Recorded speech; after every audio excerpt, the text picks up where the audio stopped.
Hello and welcome back to part 2 of the March 2021 layout update from the Trent Valley Railway.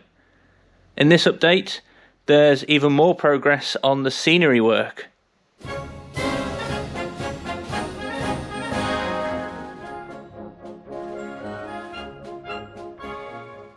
There's updates on applying the static grass to this embankment. Long and sort of medium fibres for about 4mm to 6mm for the static grass. And finally, the latest DCC sound is this Bachmann Class 20/3 new release.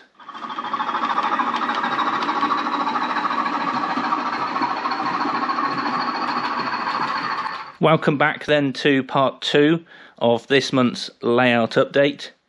In part 1, I started the scenery work in this area. Here's now already a sneak preview of how this turns out. Lots more work though to do beyond this, but do hope you enjoy this month's layout update. In part 2 of this month's layout update, I am now going to carry on with the scenic work, and first up here I've just glued down the cable trunking and the 2 drainage catch pits at the bottom of the embankment. And my next job here is to get this section now ballasted.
In the background of starting the scenery around the main line, I've also done the ballasting on the container depot lines. So what you'll now see is another bit of a time lapse. You'll see me sort of probably getting things wrong in terms of putting the ballast down at the start, but as we then progress through this, you'll see that eventually it turns out looking like what I've got on the camera now.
Things have moved on a little bit now since I've put the ballast down on the main line and also in the container depot. So I've gone along both stretches of line and just tidied up the excess ballast over the top of the sleepers and just sort of created a bit more of a realistic effect.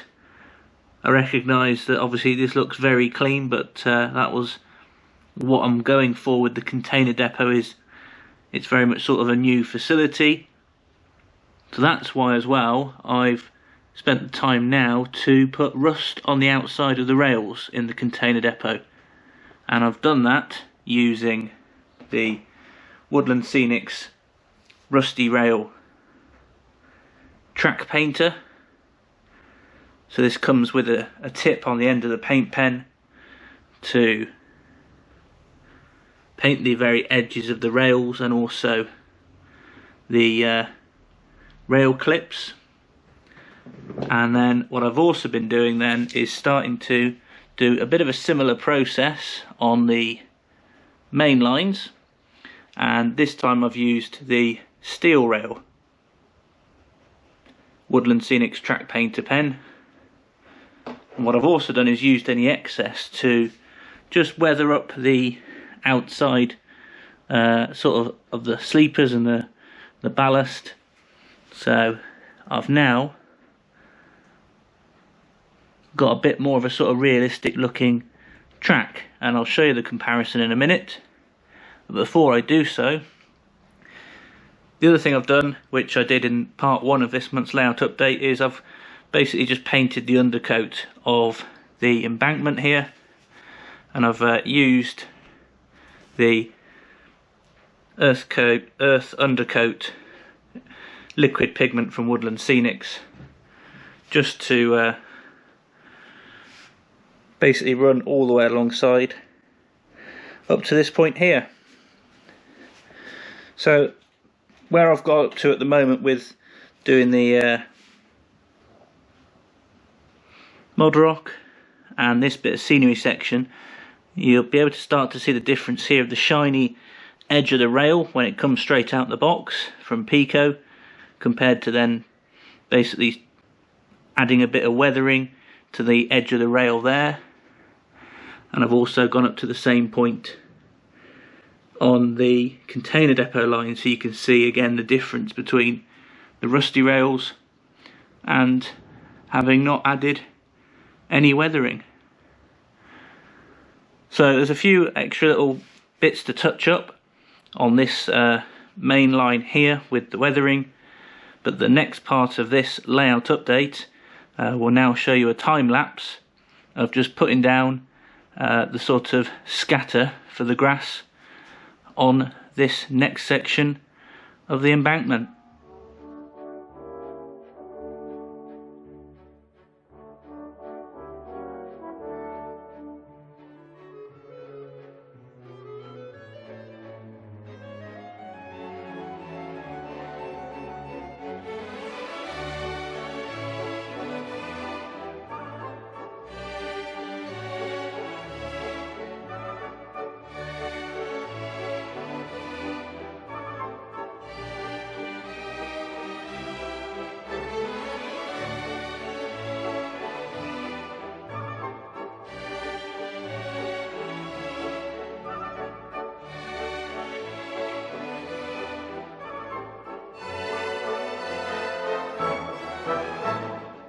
So this area is now looking very green, and that's mainly because of the scatter technique of putting down the fine turf and the blended turf on these embankments.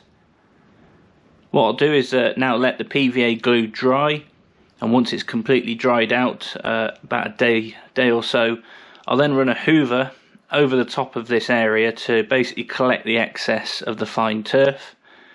And then it should not now, in the next part of this update, be looking as green as it currently looks right now.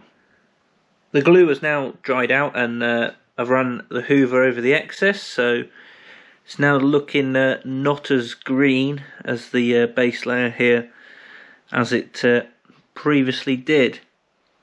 So this now is all as well blended in with the small bit that I've done in front of the tunnel portals, and in then doing so I've also spent some time just adding a few extra details and extending also the weathering of the two main lines from what I showed you previously, so that now carries on to the edge of this little bit of scenery that I've got to so far.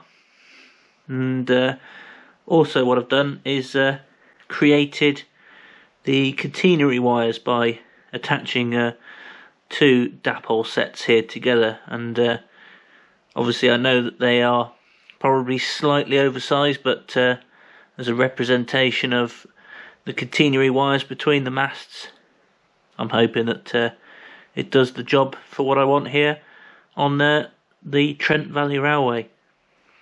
So now I've got most of the base down for all of this section here running up to the tunnel portal.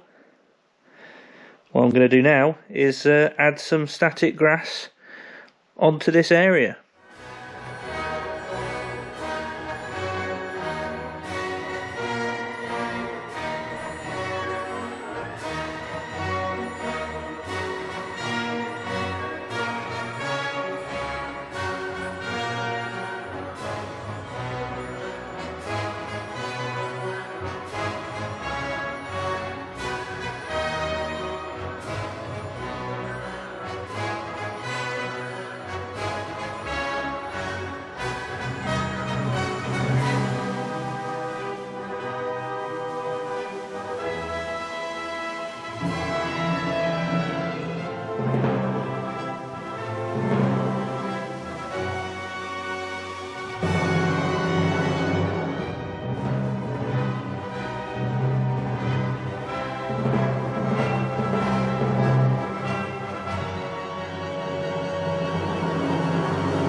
So you would have just seen me putting down the base static grass flock, and what I've done here is used around the tunnel portal a blend of the burnt grass and the light green flock there, and then on the areas either side of the main line beyond the tunnel I've used medium and light green blend.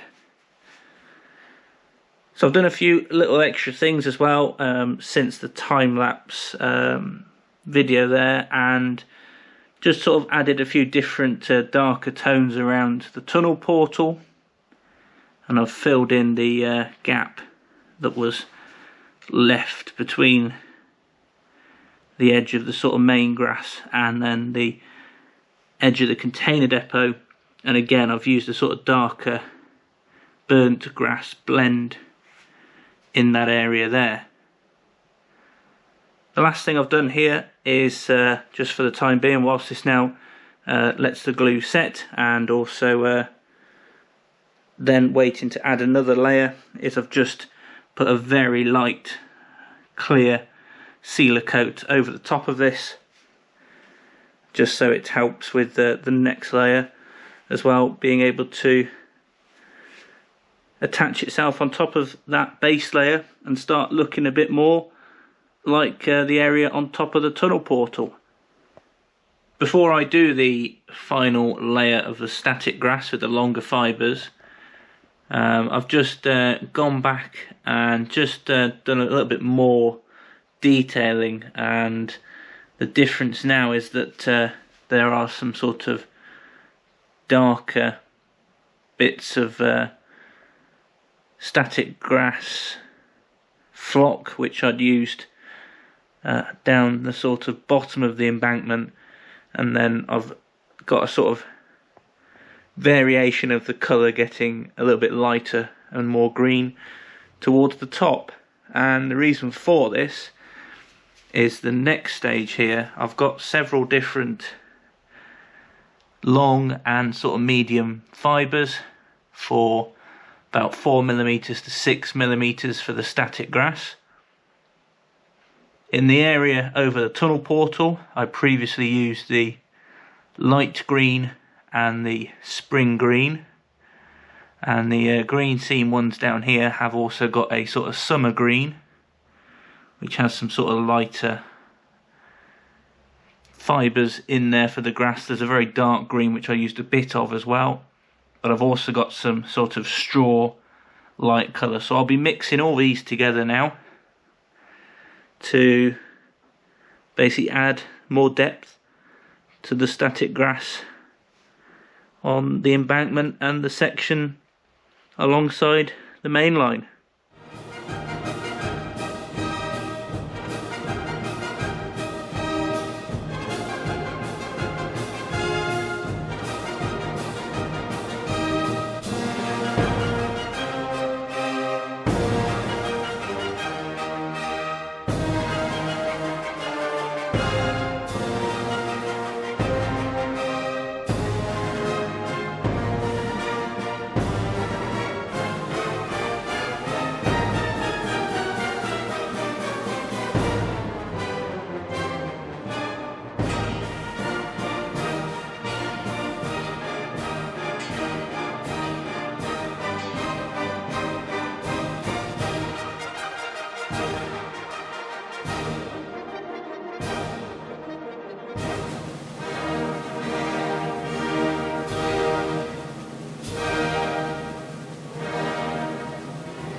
I'm really pleased now to have finished this section with all the static grass and done a bit of tidying up, and also what you didn't see in the time lapse there was I've also completed the sort of section in between the two lines going into the tunnel portal, but also I've sort of changed the colour slightly now on the grass on top of the tunnel portal, so it's not as sort of luminous green as it used to be. With the brighter green, it now blends in with the colours and the work that I did on the embankment.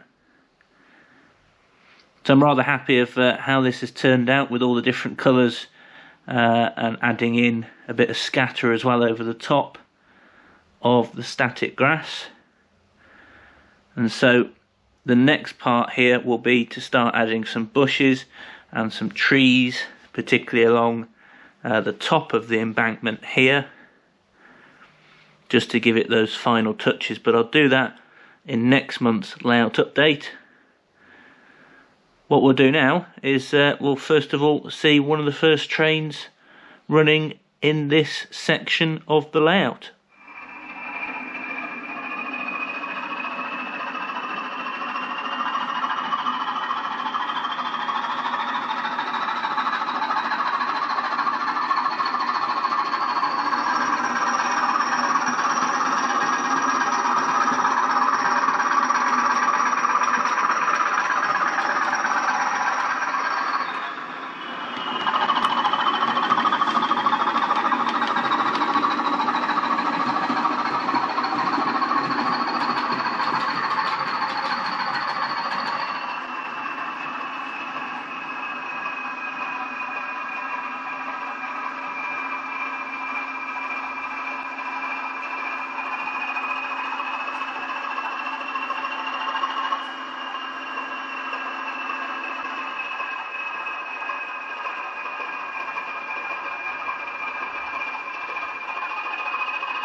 This Bachmann Class 20/3 is the latest loco for the layout with DCC sound. Now I've only put sound in one loco and not both, and the other has a separate standard Plux 22 decoder.